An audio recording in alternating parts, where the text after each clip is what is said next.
I'm Madeline LaSalle, and I'm Prince George's proud to be your school board member for District 8.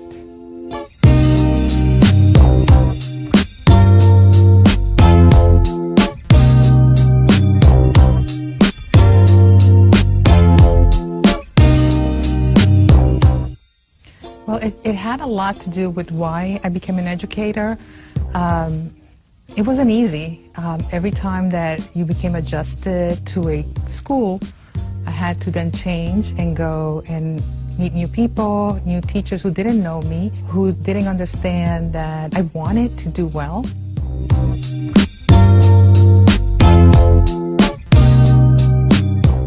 When I was in Puerto Rico, my first formative years, I was doing so well. All the way up to the 5th grade, I was in all A classes.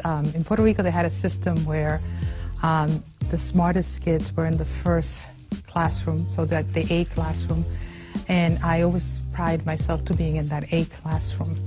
Then I went to Reading, Pennsylvania, because my stepfather worked in the mushroom farms there, and I didn't know the language.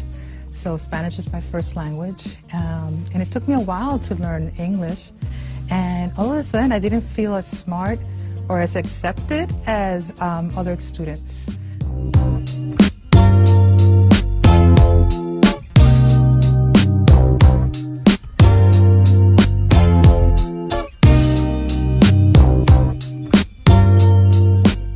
My mom always, since I could possibly was around 3 years old, when I first started hearing, "Vas a ser una profesional," you're going to be a professional. And I really didn't understand what that meant, right? I was a little girl, but I knew that my mother really wanted it.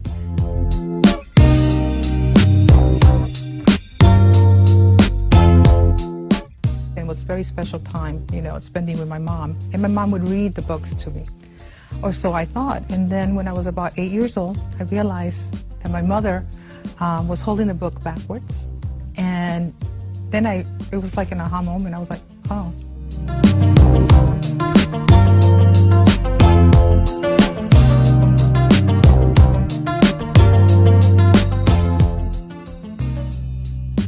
I remember being young, but remember that really resonated with me, and it was very sad for my mother. So every time that she said, "You have to be a professional," I really took it to heart. I said, I am going to be a professional, and I'm going to do it for my mom.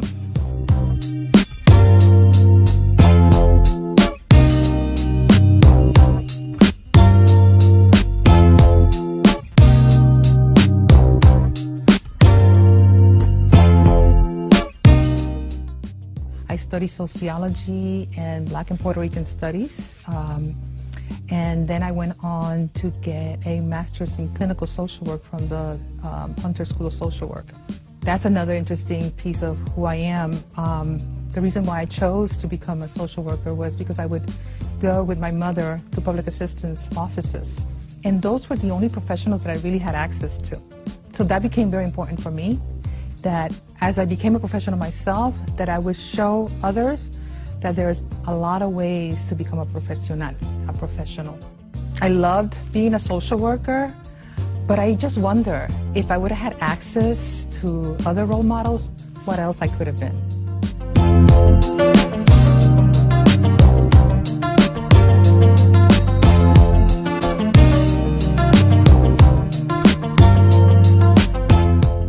By virtue of being a social worker, I was able to go in there and work with students in a different way. Not looking at them as having a problem, but looking at what issues were happening in the home or outside of the home that were preventing them from going to school.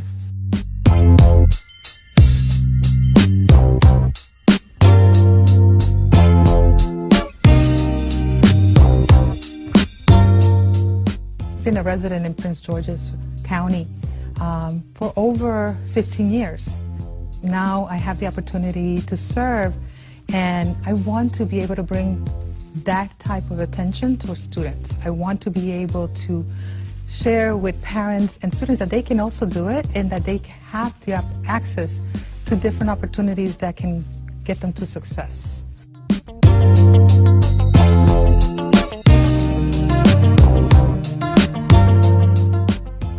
founded an organization called Latinas Leading Tomorrow.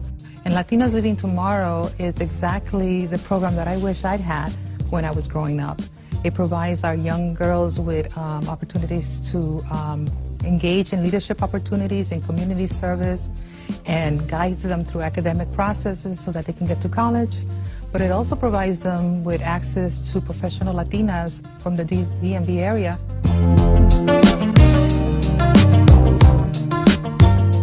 My goal is to get to know the students, get to know the parents, ask a lot of questions, and give that feedback back to the board. I'm an educator as well, and I understand the hardships and the struggles, but I also understand the joy that comes with being an educator. So I want them to know that I'm there for them. I will listen. I will also advocate. I know education is the key for our kids to be successful.